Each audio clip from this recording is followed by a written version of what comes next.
Lembrando, né, Bia, que a gente viu ali algumas imagens de destruição em Israel, em Tel Aviv. Ontem à noite a gente teve uma série de imagens, um conflito sendo mostrado ao vivo. Eu lembro que a primeira vez que eu vi isso foi na Guerra do Golfo, lá nos anos 1990, 91, parecia aqueles videogames mais antigos. Hoje em dia, infelizmente, a coisa é muito mais clara, né? Você tem muito mais imagens mostrando a destruição e o enfrentamento de mísseis, seja do lado iraniano, seja do lado israelense. E aí está na tela também imagens da destruição causada já em Israel por parte dos mísseis iranianos. Como a gente citou anteriormente, há uma possibilidade de que líderes europeus tentem se aproximar ainda mais, tentar uma negociação mais efetiva no que diz respeito a arrefecer esse conflito, mas por enquanto isso não está rolando não, porque de acordo com autoridades iranianas e de acordo com autoridades israelenses, o conflito ainda tem muito que se desenvolver, ainda vai andar muito, infelizmente. E outro ponto que a gente precisa chamar a atenção é essa questão aí do Mossad, que segundo as autoridades iranianas, eles teriam pego aí 2 integrantes do Mossad em uma das províncias iranianas. A gente vai conferir, e óbvio, precisa confirmar ainda essa informação, que até agora só partiu do lado iraniano nesse confronto.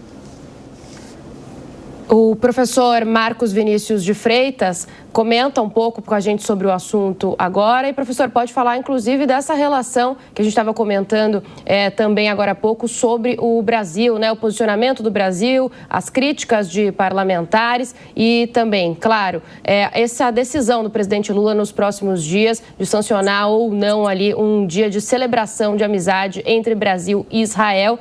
O governo Lula que não tem uma relação tão boa assim com Israel desde que assumiu o mandato, né? Eu quebraria isso em 2 coisas, em 2 aspectos, né? Em primeiro lugar, o fato de que o relacionamento é entre os países e não entre governos. Então, países ficam, governos vão e vêm. Então, isto não seria um elemento que prejudicaria a assinatura aí de uma relação, de uma aproximação entre os 2 países, porque são estados que esperamos que sejam perenes e que, com isso, você consegue aí manter a relação entre estados, e isso é o que é o mais importante nesse processo todo.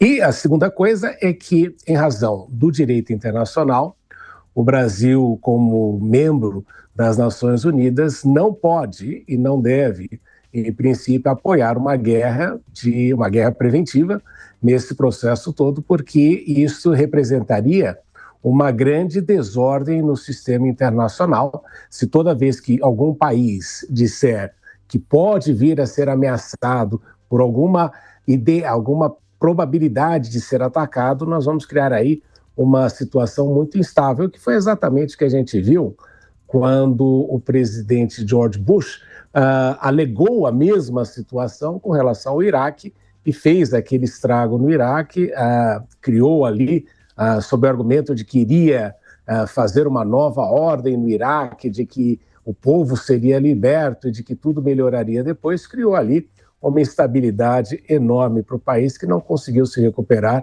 até hoje daquela alegação falsa de armas de destruição em massa existentes. Então, é por essa razão que, em princípio, o Brasil, como país que faz parte das Nações Unidas, não deve apoiar esse tipo de situação.